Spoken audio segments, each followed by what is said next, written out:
So Jackson, welcome to the show. Thank you. Yeah, thanks for having me on.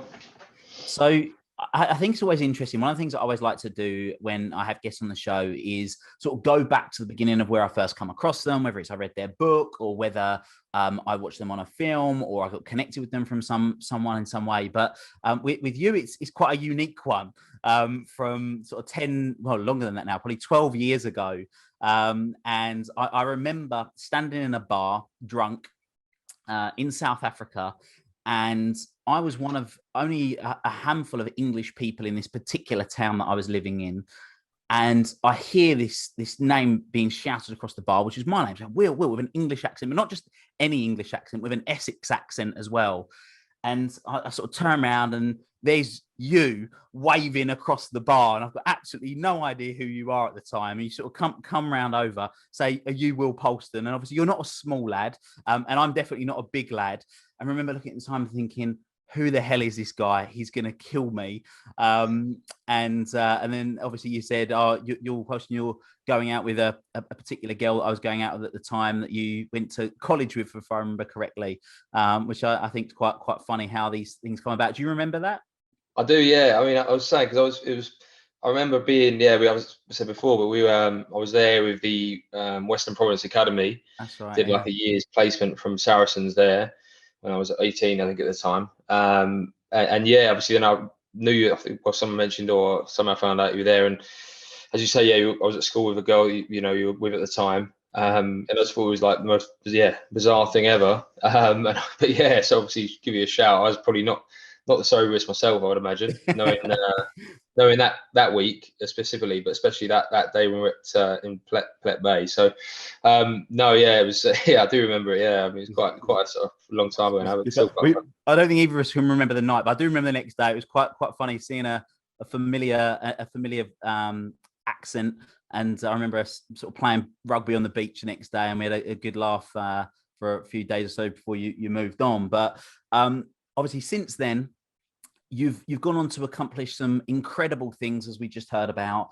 I mean, 5 Premiership titles, 3 European Champions Cups, plus so many other things that we're going to be talking about on the show. You really are an incredibly accomplished professional athlete, obviously in the sport of rugby, but we'll be touching about some other sports that you've been involved with since as well. But if we can kind of go back to the beginning, has rugby always been something that have you always aspired to be a professional rugby player? I think from school it was. I mean, I must admit, I say this a lot, but football was my first love. I mean, I must admit, being from Essex, I mean, football is still, probably the king in that area. West Ham fan? Yeah, die-hard West Ham, obviously. Yeah, grew up playing football. The school I went to, King John, very much a sport, very good sports school, but mainly for rugby. And I remember my teacher at the time saying, right, if you want to play football, you have to play rugby. And I didn't even know what rugby was at the time. So I said, yeah, because obviously I want to play football, because I was a bigger lad than some there. So he got me out on the rugby field, and I was quite raw, not really any good, but reasonably fast, reasonably big. So I sort of, got away with it and turned out to be all right. As it got on, I've obviously been better at rugby in the end. I sort of attracted more to that and stuck more with that. And yeah, then just as the pathway went on, played some more club stuff and county, and then obviously it progressed into sort of the youth sort of set up at Saracens when I was about 14, 15, and then yeah, the story started there really. I love it. So originally a football fan, and then yeah, you've found your way working your way through the ranks as sort of focusing on rugby. In terms of sort of growing up playing, as many people do, they grow up. I mean, I played ice hockey. Ice hockey was my sport, although I played rugby since I was 4 at South Woodham. And growing up wanting to sort of, you're looking at these sports stars and seeing what they're doing, and then obviously you're at academy and you're working. What was the tipping point when you thought, you know what, actually, I'm really going to pursue this as a career and think I can make this? When was that for you? Probably when I had the decision to make. So when I was 15, 16, I played England under 16s, and then when you play there and you're in Saracens sort of academy setup, you sort of have a decision to make. So I was offered some scholarships at some good schools around in the area, and it was a decision to make around that. It's like, right, do I go and study A levels and do all of that, or do I go to the Saracens based like college, which was more full-time rugby with studies as well? So that was really the moment. I said, right, I've got to make a decision with it really, and I just sort of went, look, can I do what I need to do to get to university with the rugby stuff? It won't look as well probably on a university application if I went to some of these really good schools that were offering, but they couldn't offer the rugby as much. So it was a bit of a way up for me. I looked into it a bit more and sort of look, if I put my head down and get the work done over with the schoolwork, I can have a real crack at rugby. We trained every day, was in the gym every day. And at the time, I probably needed that. I needed that focus. I needed that work really, because obviously I started quite late, so I needed basically to catch up on the rugby elements of it. So looking back now, it was a tough decision, but it was obviously the right one, because it got me to university afterwards to do what I wanted to do, and also it meant that my rugby development obviously then accelerated considerably. It was around 16 I had to make that decision. It meant I had to move away as well. So I moved at home when I was 16. I lived with a guy that we both know, Sean. Sean Morris. I lived with him when I was 16 in Hatfield, which isn't the nicest part of the world. But everything about it was a massive learning curve, and probably great for me going forward. As I grew up, really, to have the experience of that at such a young age, and it's definitely stood me in good stead for what I've gone on to do, and what I'll probably go on to do from now. It's interesting. So like you say, you had to make quite a difficult decision at such a young age, at 16.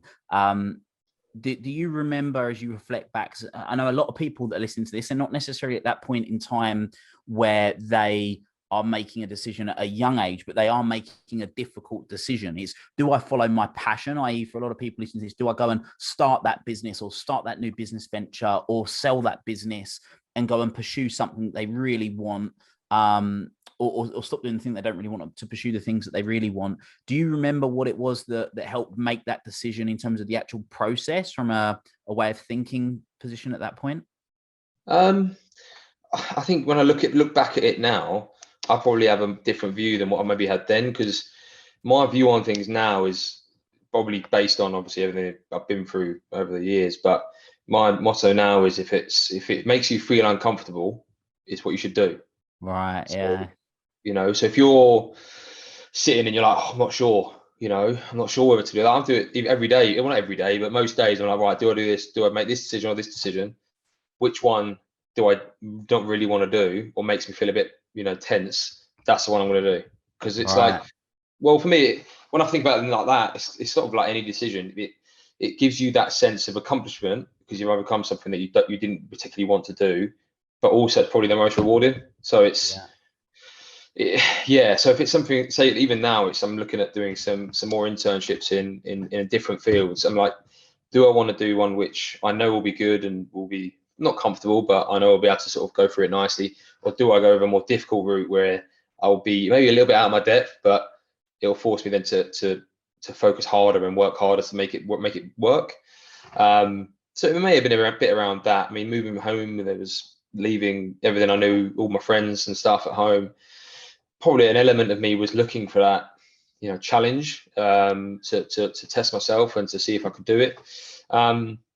But also just the opportunity to give it a good crack and really commit to it. I knew I needed to do it, but the easiest thing to do, I'm sure there's a lot of sports people out there that have done it, go down the route of staying at home, work, train, travel in, travel back. It just, for me, was not really going all in on it, not really committing too much, not enough for me. So at the time, my mum was the same. She said, look, you commit all into this, or you try and do both. And I've never really been the person to succeed without being fully into something. So it's, it was probably an element of me that's thinking the way I do now, fortunately back then, that sort of helped me with that decision. I think that little soundbite that you said about, if there's two options and one makes you feel a little bit more uncomfortable, then that's the one to do, because you're going to feel accomplished and you're going to grow and you're going to learn. I think there's so much to be taken from that in itself, and will definitely be beneficial for people right now that are listening to that. Would you say that that's one of the things that's contributed by you taking that sort of you using that approach that's contributed to you having the success that you have in rugby? Yeah, I think it's you sort of make a decision. I think it's, once you go down a certain route and they say, right, this is the way that I'm going to do things, or I can imagine if I didn't maybe do the first big decision, then it may be that I then follow on that pattern of saying, okay, yeah, I'll look at the difficult but somewhat easier route than another. So it's I mean, it was the same with university. I had the decision to go full time or to go part time or split it and do first year full time, spread the rest of it over a few years. And I said no, I'm going to do it all in. So I'm going to do all 3 years in a row, which is actually playing rugby at the same time was it took a lot of juggling and missing out on certain things just to make sure I did it properly and got it done right. So I mean, I think it's probably definitely contributed to the way that I try to be. Don't always probably get it right, but I think the way that I train, the way that I make decisions are definitely based on that. Looking for that, the ultimate, it's not the reward really, because it's just making basic decisions a lot of the time, but the feeling of saying, right, I want to do that, going and doing it, and especially if it's a bit more difficult, definitely has that little bit better edge to it. So you mentioned uni, so let's just talk a little bit about uni, because the days of years gone by when forwards in rugby are just these big lumps that aren't intelligent and sort of that are just sort of there to do a job in a scrummer, I think are well and gone now. It's a very different game to what it was maybe 40, 50 years ago. But you went and studied psychology. And so two things really. One, what was it that out of all of the courses that you could have done, why psychology? It was actually something I wanted to do before. So when I made the decision to go to Saracens and do the college, I actually got in touch with the head of sport at the university linked next to Saracens, and I asked, if I get these grades in this course, can I come and do psychology? Because obviously, I wanted to make sure that I could do it if I did that route. And obviously said, yeah, no problem. So I said, great. So then I already knew back then that that's something I wanted to do. And I don't know particularly what drew me to it. I think it was probably to the fact that, the mindset and the psychology behind performance, even though it wasn't as understood now as it was, then what it is now, and as much focus is on it now, it was almost, way far less focused to what, mindset and psychology is to performance now. So I think it was just a real interest in what goes on and what makes you tick. So I think that's why I wanted to do it. And I find it's such a broad field, in many ways. I mean, the degree, we did anything from social psychology to biology to applied psychology. So this is the degree was so vast in the coverage, is that you give yourself a real broad the possibilities from that degree are huge, and the skills and things you learn on it I found to be very useful, no matter whatever I wanted to do. So it gave me that good focus, but also as a challenging degree. It was a BSc, so it was a difficult one with all of the labs and the research that goes into it.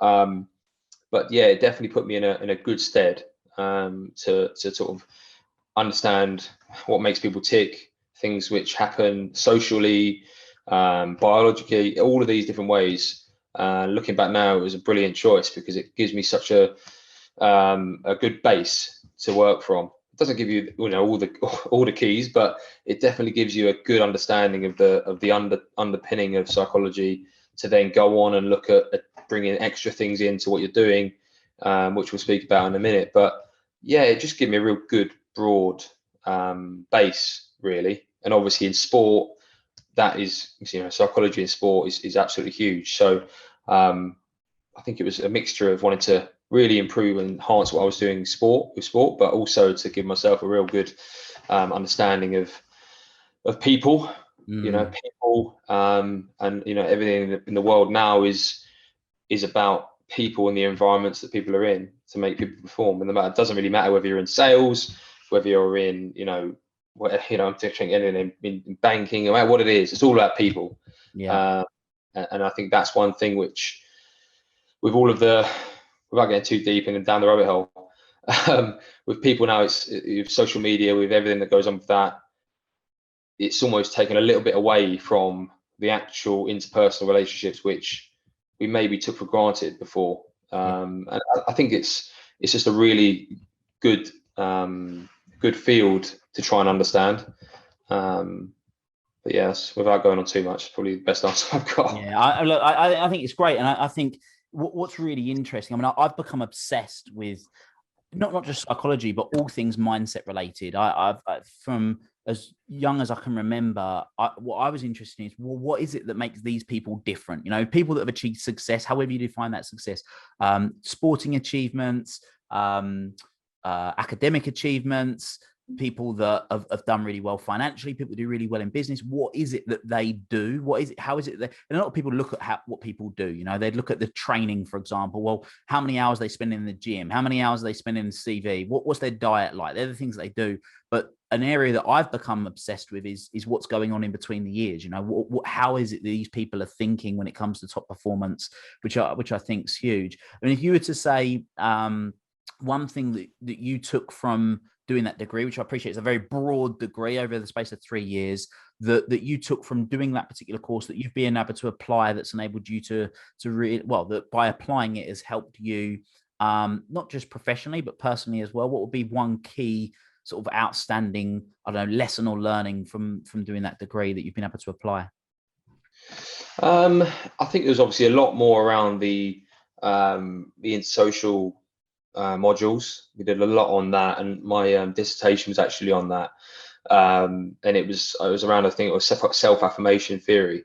So it was how we how we review something that's just happened in the past, whether it be a performance, whether it be a presentation, whether it be an exam, whatever it is, and how we perceive that performance and how that is influenced by our mind and how we think.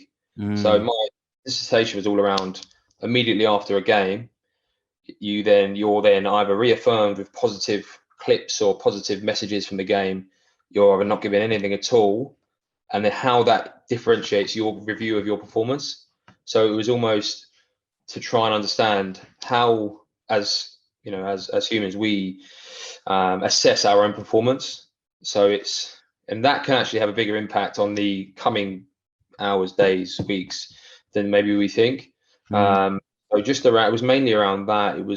And that then actually carries over to loads of things. Loads of applications for that, because it doesn't have to be a performance of any kind. It can be a disagreement that we've had with someone, a falling out, or a positive. It can literally be anything. But how we perceive that in our own minds is actually a really interesting one.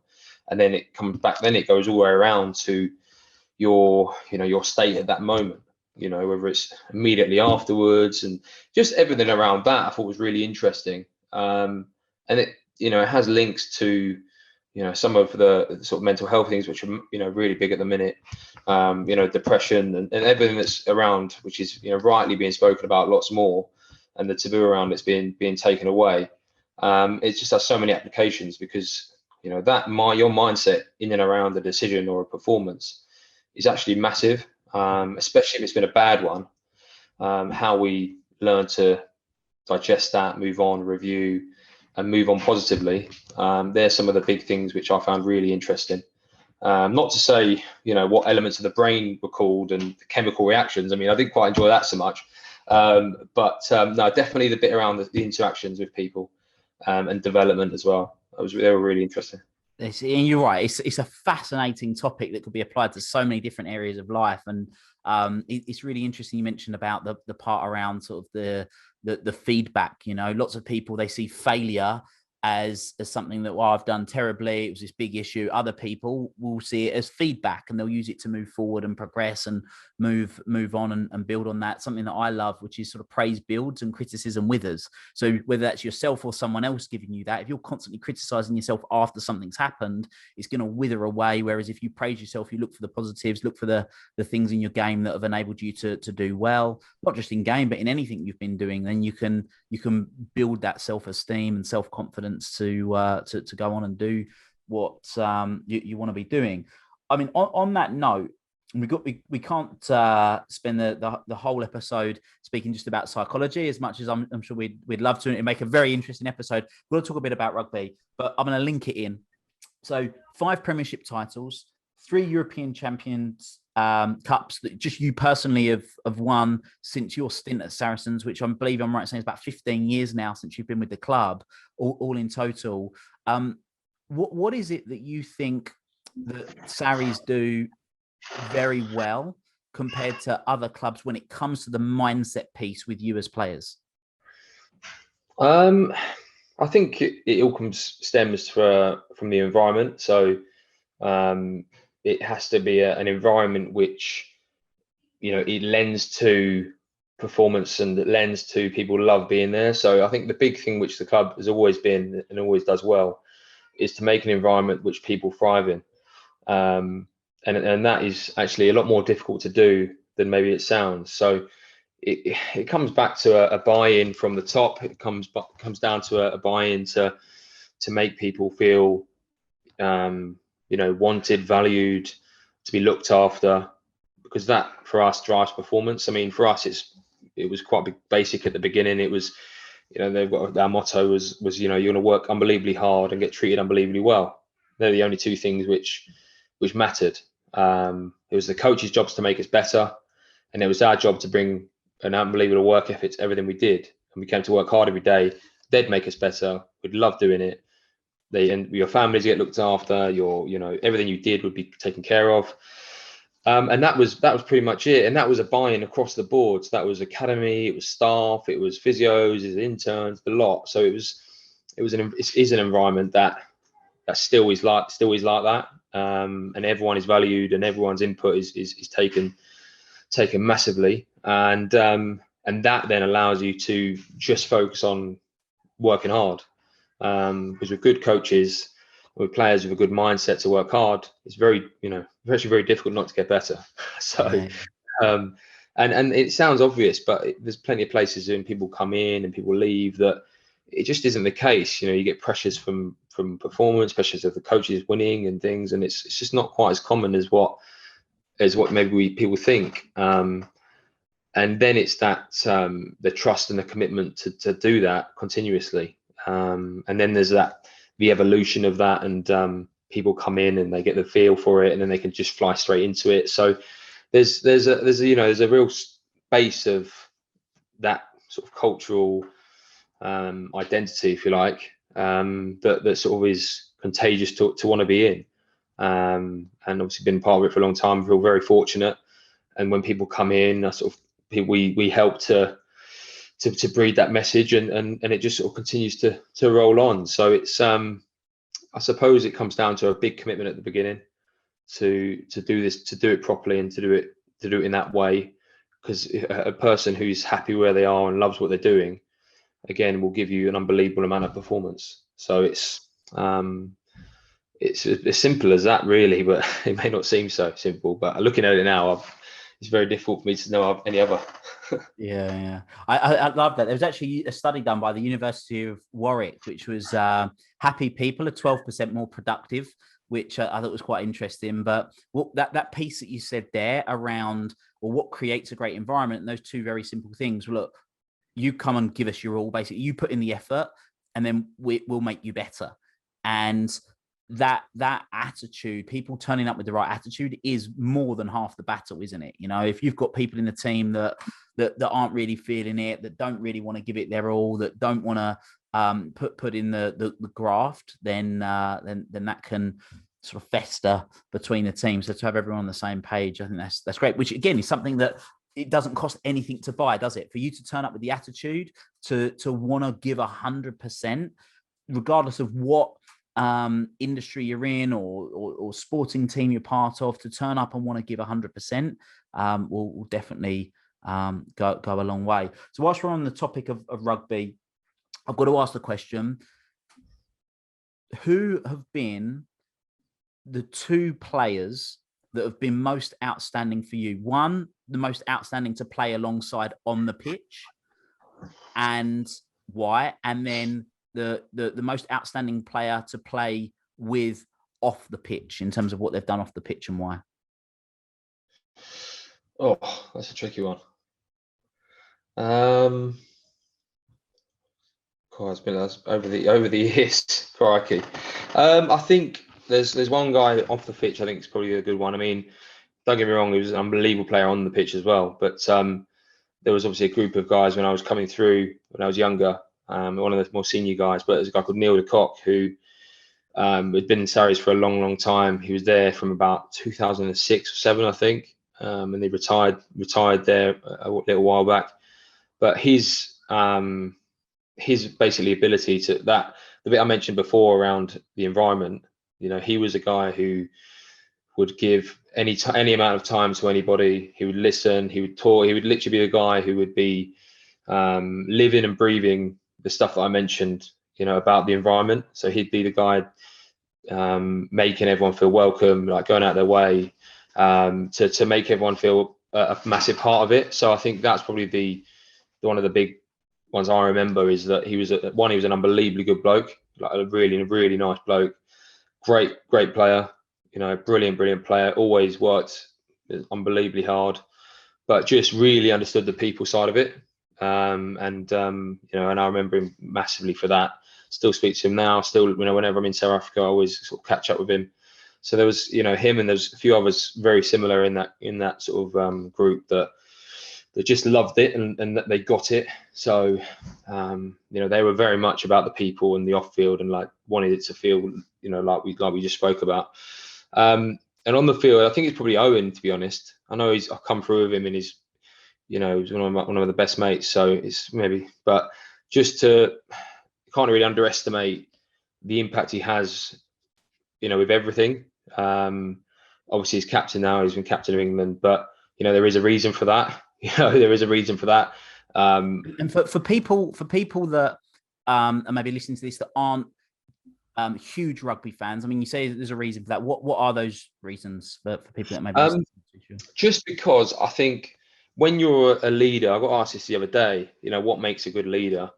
And for me, it's about being all in. And when I say all in, I mean he lives, breathes every day, every minute, thinking about how he can make it better, make himself better, make the team better, how he can contribute with his voice, how he can contribute with his actions. And when he does, he's the best player in the world. So it's a combination of all of that. Being on it when people want to be off, want to chill, always thinking about ways we can train better, pushing standards all the time. Not always happy, but that's the main thing, is that he's driving all the time. And that for me is a difficult balance to get right. But to know that's he wants to be getting better all the time, and the environment that we have lends to that, because ultimately we're there to work hard and have a good time and be treated well. So I suppose from his point, he's always pushing, and as I say, voice, actions, but not just sometimes, all the time. And he does that whether he's playing for us, playing for England or the Lions. So it doesn't really change. I think anyone that's played with him will pretty much say the same thing. When you're training or when you're playing with him, you're getting better, because if it's a little bit off, about it. And I think it's good. It keeps everyone on their toes, but off it as well, he has a good laugh as well. So it's definitely a way of keeping the pace improving, especially this year. Being in the Championship, it's probably been a year that could have been. Some people say, "Oh, you probably trained a bit easier." If anything, we probably trained harder, to be honest. And I would say a big reason for that is Owen and some of the things that we're doing. Yeah. Hopefully that makes sense to a non-rugby fan. Yeah, I'm sure it will. I mean, I'm sure it will. And it comes back to this thing that you just mentioned around effort. It's the effort, and in his specific scenario, it's the hunger, the drive to want to be better. But let's talk about for you specifically. So there's certain things that I imagine are fundamentals for you as a player. Like, you've got to go to training. There's a certain diet, there's exercise in the gym, certain things that are sort of mandatory really for you to do to be able to perform at the levels that you do.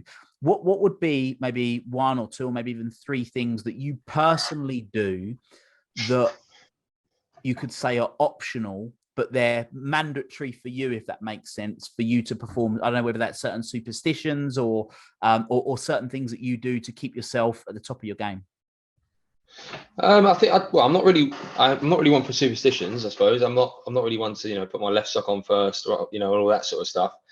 I suppose it's more for me is how I prepare around stuff. So it'll be what time I get to training in the morning, what I do when I get there, how early I get to the gym, little things like that really. That if I don't, it sort of throws me off.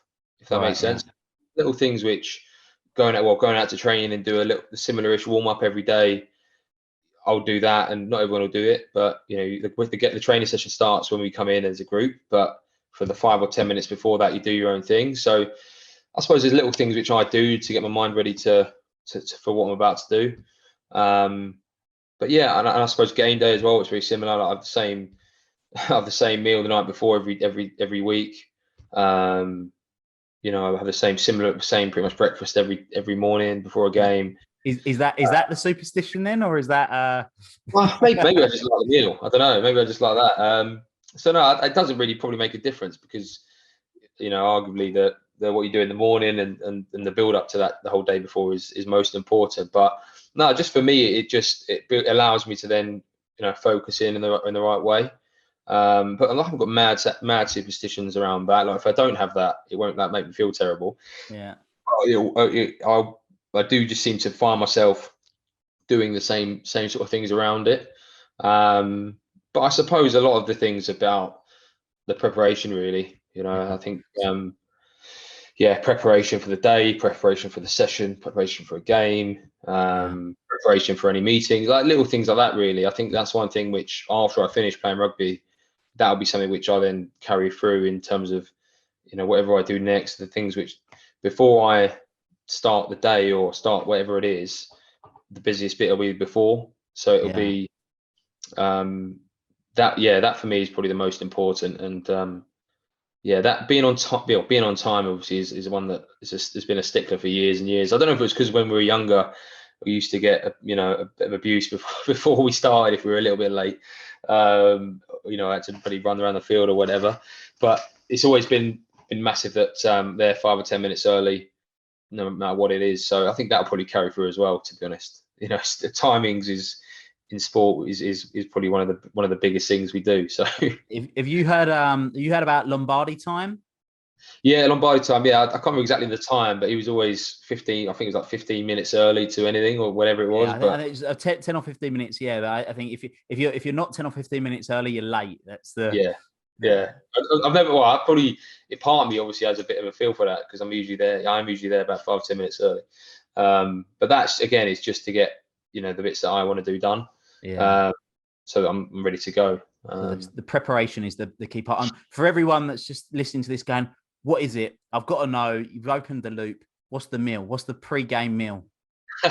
So it's like a pasta with it's like a tomato chili based pasta with like sausage meat and onions and stuff. It's pretty basic. I mean, most people say it's just like a posh bolognese, but I don't say that. I think I go to quite effort, quite detail on this. I put a bit of time into it. It'd get a Michelin star for its decoration. Yeah, it could. It's actually come a long way since I started doing it. So I think I could be in a restaurant near soon. Very good. So one of the things that I wanted to touch on as well, because I think this is really interesting. I mean, you mentioned sort of one of the things that you look to carry on when you finish rugby, which hopefully is not going to be anytime soon, but it's inevitable at some point in your career. You're going to be hanging up your rugby boots, at least playing professionally, at least. And looking at doing a few things thereafter. Now, I know that you've had well, a couple of things really. So one of the things that you mentioned earlier is that your first passion was football, and obviously still an avid West Ham fan, but you've been doing a few things with football teams over the last couple of years. I'm right in saying? Yeah. So when I left university, I obviously it was psychology degree, so I was looking to find ways of adding to that with the time that we have. Obviously, playing rugby, you get a day a week, some short days now and then to sort of maximize time. So after about a year of playing PlayStation, my days off after university, I decided to obviously find ways to add to my degree without having a physical course of any kind. I didn't want to study much more at that point, so I wanted to try and use the time we had and the links that we have to sort of better my CV, if you like, but ultimately my experience. So I did a bit of work within psychometric company called Thomas International. So I did a couple of years work there to try and improve their psychometric tools. And then after that, I then went into Fulham Academy, which you mentioned. Had a link there with their academy manager at the time. And I spent a year or two going in there, once a month, twice a month, spending time with their under 18s, their under 23s, some one-on-one stuff with some of their players who had either been struggling with a manager or had some injuries or whatever they were up to, whoever was interested really, just to try and share some light on the Saracens environment.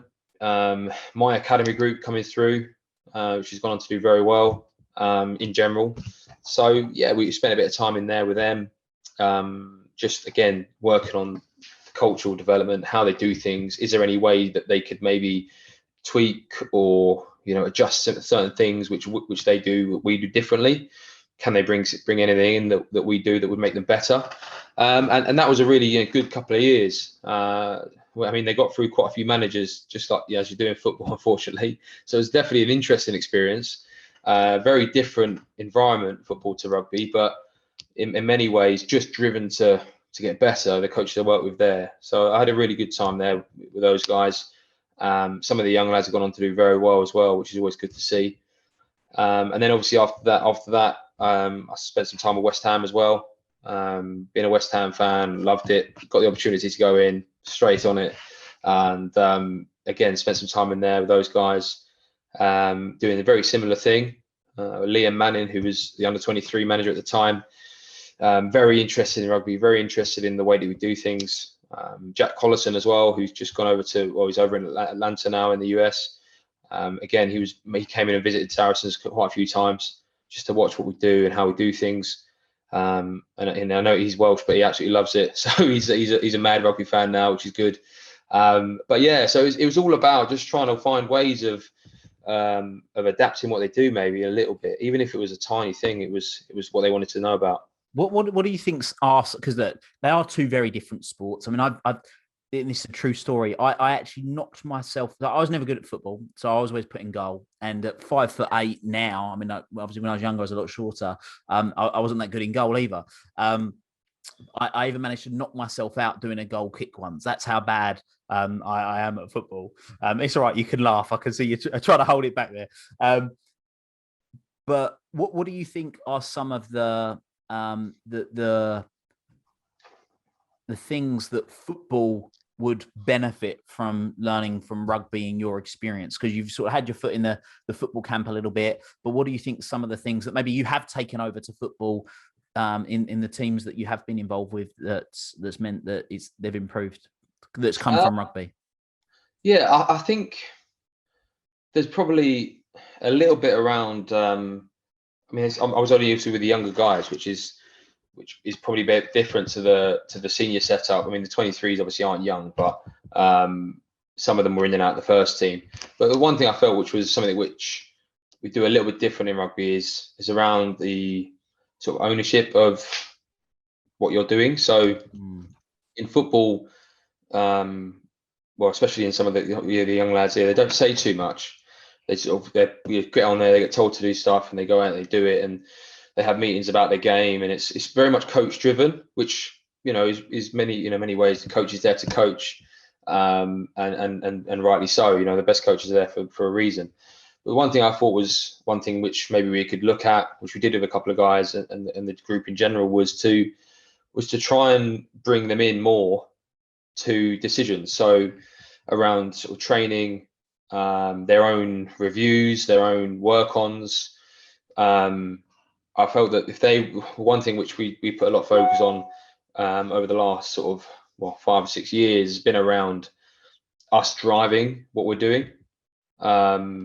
So before it was right, we're doing this, we want you to do this and this and this. We didn't really ask why. We just went and did it. So it was almost, with our evolution at the club, it was almost seen to say, right, we're going to take more control, and not to say that we're taking control from the coaches, but we're going to work with the coaches to make what we're doing better, so that we can own a bit of it. Yeah. So that by us owning part of what we're doing, or however much, doesn't really matter. We're then invested in that.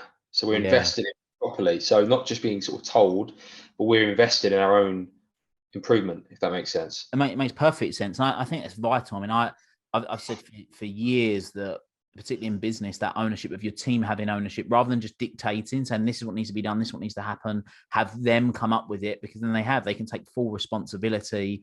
I mean, we use the simple terminology, all bed, what's above the line. Ownership, accountability, and responsibility is above the line, and blame, excuses, and denial are below the line. It's like, let's operate above the line, not below the line.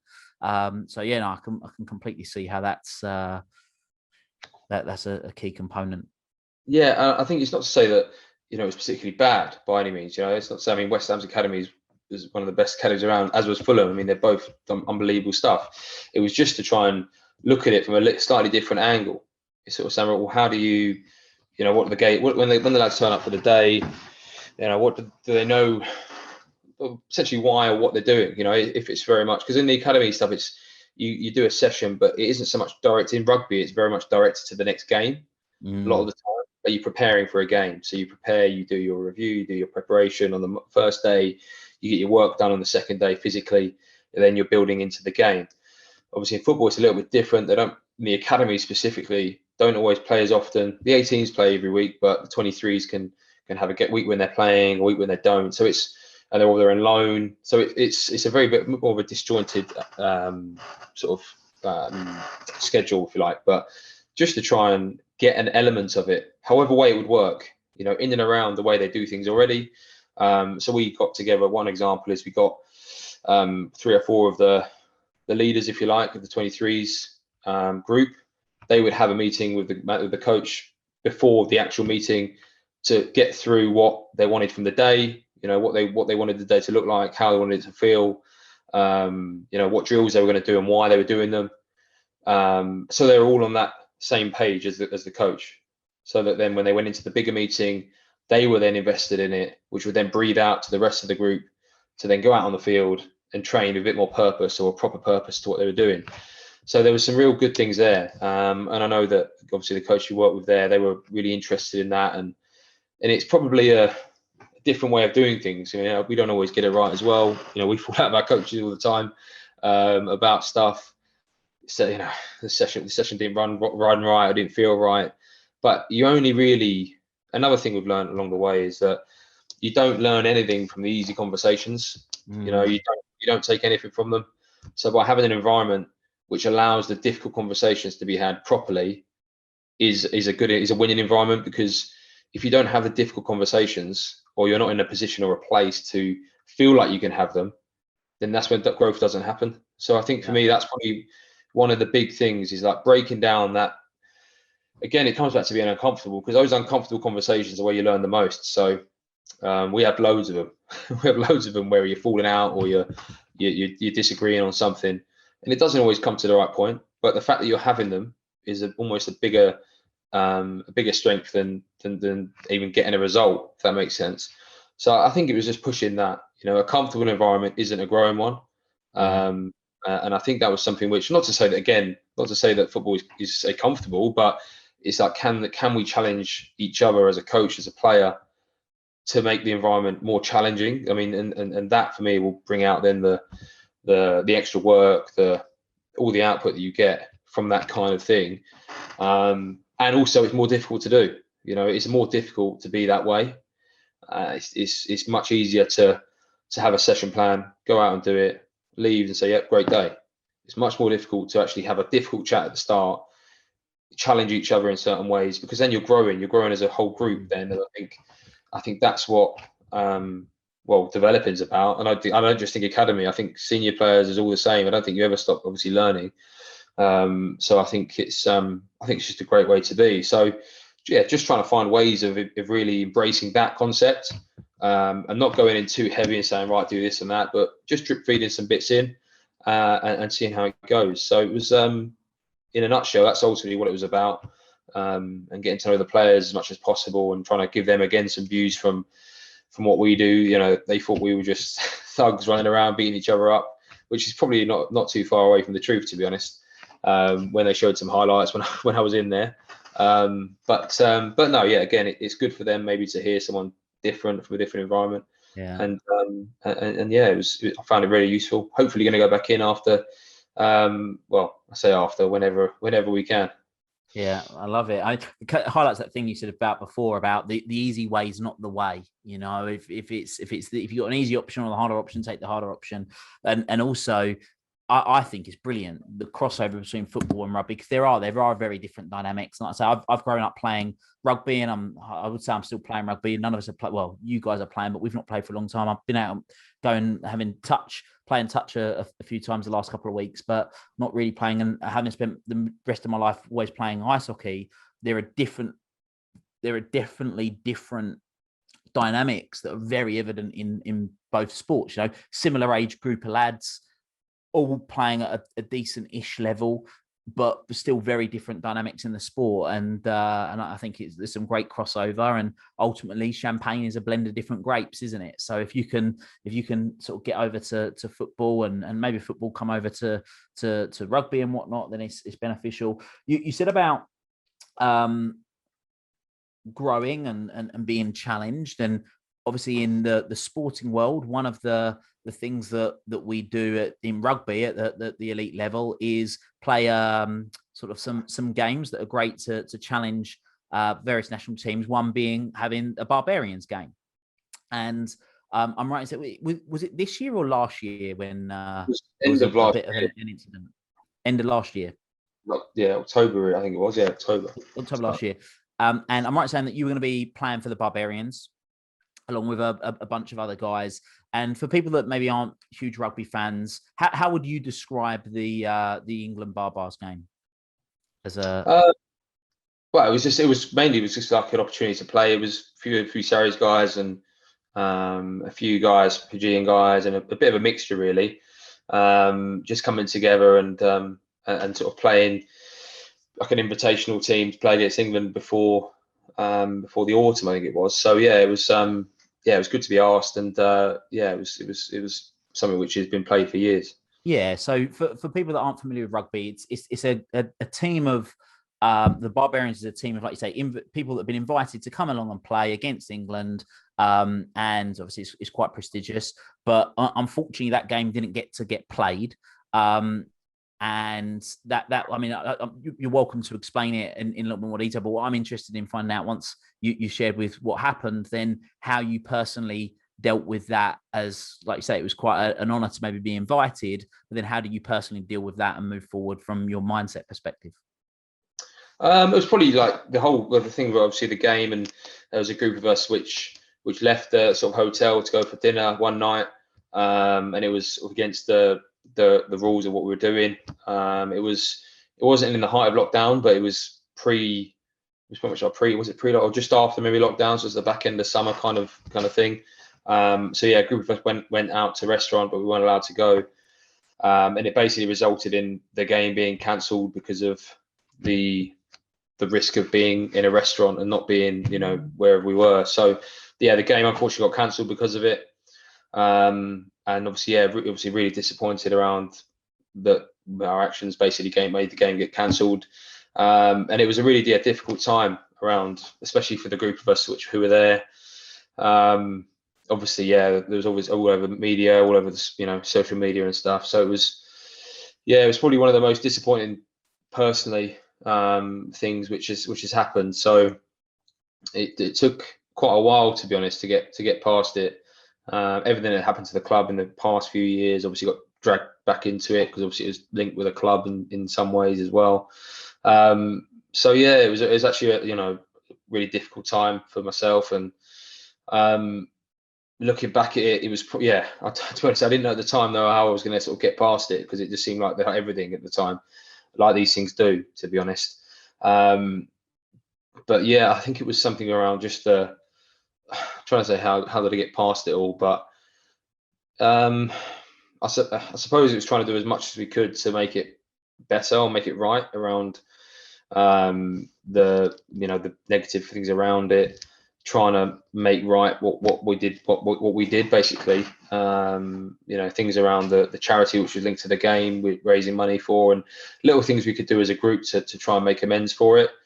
But mainly it was trying to move on from it as quickly as possible around in myself, to be honest, because thinking about it now, it was obviously massively important at the time, and even now, but at the time, but just couldn't get myself out of it. It was a really difficult one. I mean, people really, everyone, as you said before, everyone had something maybe similar that's happened to them, or a disappointment, which embarrassment maybe is also in word, and it's just a case of, right, how do I get myself out of it? And it was not easy to do. Because you're right, it's not like you can just say, oh well, it's all right, we can just put an England game on the next week. It's something that's completely out of your control. And that's why I was interested in someone you obviously studied psychology. You're clearly an incredibly smart guy that has got an incredible head and mindset on him.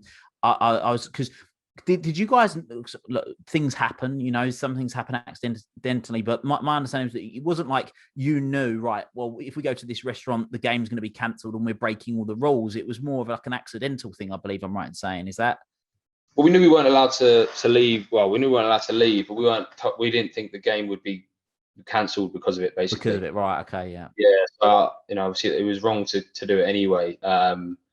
But at the time, it wasn't saying, "Oh, we're going to go, and if the game gets cancelled, it gets cancelled." That wasn't it at all. Yeah, of course, yeah. We didn't envisage what happened afterwards happening. To be honest, a bit of a which I think that sorry to interrupt, but that there I think is the poignant point, is because people, we do things like you guys. You knew there was a little bit of risk, but what really do you think was going to be the worst case scenario? But then something that you never expected to have happened. Because obviously, if you knew that was a potential risk, then no doubt you would have never taken it.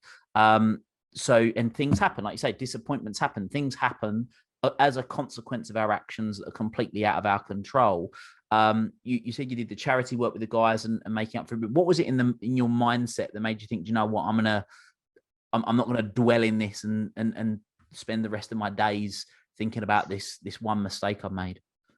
Do you know what? I think the big thing was probably talking about it. So it was, I spent a lot of time talking to people around me that are important. I think that's probably a big thing, is that I didn't just have it inside, letting it sort of eat me out. It was the fact that I spoke regularly to the club, or the people at the club who I respect, and I respect their opinion and the way what they think. Friends, people who the biggest thing with it all is that I felt that people had let people down around me. So that's probably the biggest thing. And the only way of getting that out really was to speak to people about it and let them know how I was feeling. So that's probably the way that I got out of it, was by actually not bottling it up and sitting on the disappointment and all of that feeling at the time, because it was a horrible time. But by speaking to people about it, and getting them to, not to make you feel like it's all right, but just for you to let them know that that disappointment is because of it, because of how it may have affected people around, if that makes sense. So I think anything like that is about it's dealt with best when you speak to people and and you discuss it and you don't bottle it up. You go and do these things again. It's probably similar to the things you spoke about before. They're not easy conversations to have with people, properly honest conversations that aren't easy. So that's probably the way. And also time, these things don't just click your fingers and your mind's ready to go. It does take some time, and knowing that it takes some time is all right. I think that's probably the big thing looking back, is that don't hammer yourself because it hasn't got over it yet. Everyone's different. Everyone has different mechanisms. Everyone's ability to move on is different. And I think it's just knowing that it's okay for it to take some time is probably a big one. And everything that came off the back of it did take time, unfortunately. So it felt like it was never ending, this cycle. But it did get easier. Not easier, but it did get less impactful whenever we did something around it. So I suppose, an understanding that it isn't just going to go away, but also the ability to sort of talk about it to people, and make sure that people know that you want to talk about it and want to get it out there, because obviously just in your own head stewing around it, expecting it to go away straight away, isn't quite the case. It isn't how things work. So I think having no expectation of timing, but also going out of your way to speak to people, because a lot of these things, one thing I've found is that a lot of these things are based on your perception of other people's opinions a lot of the time. So I think in many instances, in things, people feel real down or low about stuff, and a lot of it is due to a perception of other people, and you only really break that down by speaking to the people about it. So as difficult as those conversations were, it was the way out of it. It was a way out of it to one, to let them know how disappointed I was that it happened because of the impact on other people, but then it was also their ability to say, look, it wasn't great, but I don't think any less of you, or all these little things which you'll get said to you, I'm sure, in these instances, make a difference. So it just chips away at it, and I think that's probably the way out of it. And it was something which I hadn't experienced before as well. It was probably one of the things which never really, to that scale, in terms of a disappointment. We'd lost games, we'd lost finals, but it's different.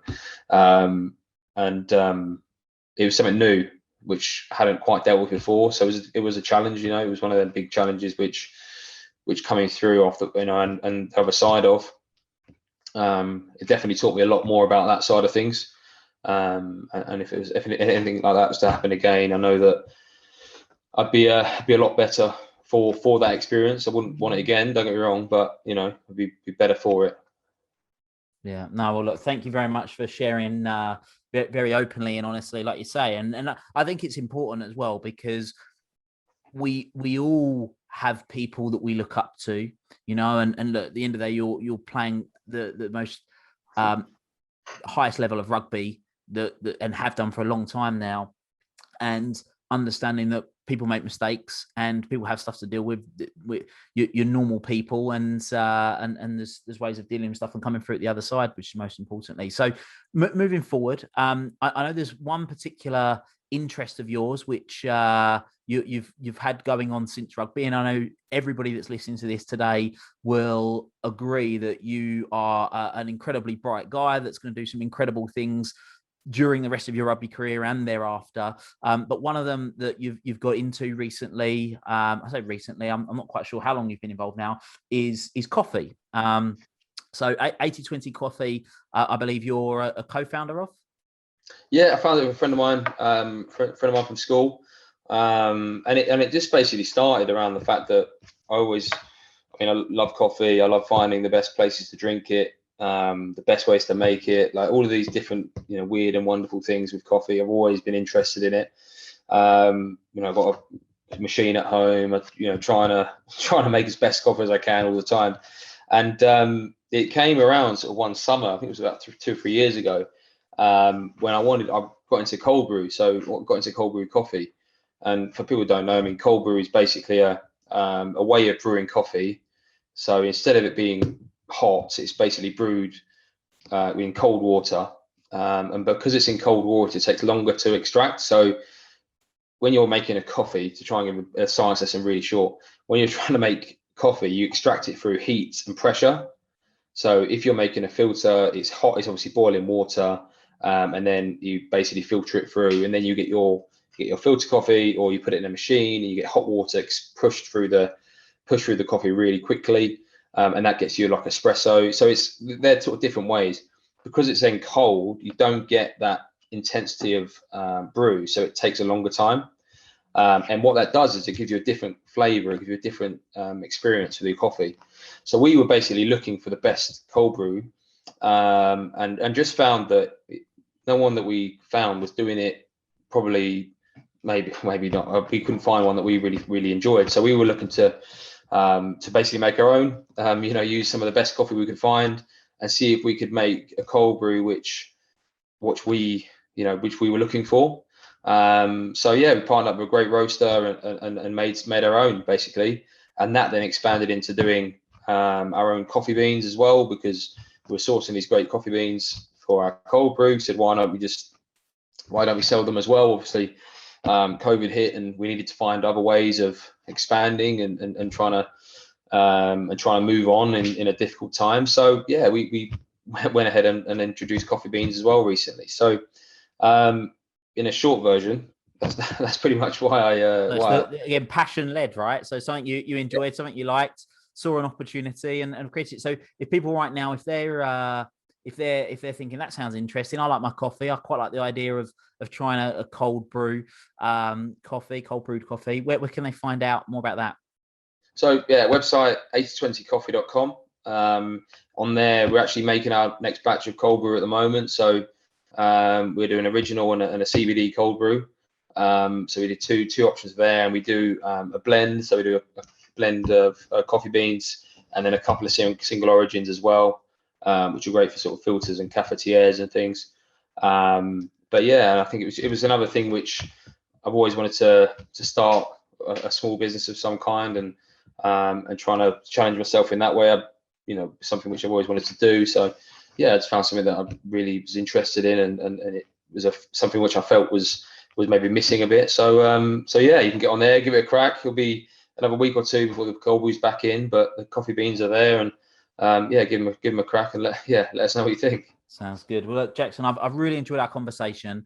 If people want to find out more about you, want to connect with you on social media and whatnot, where can they find you?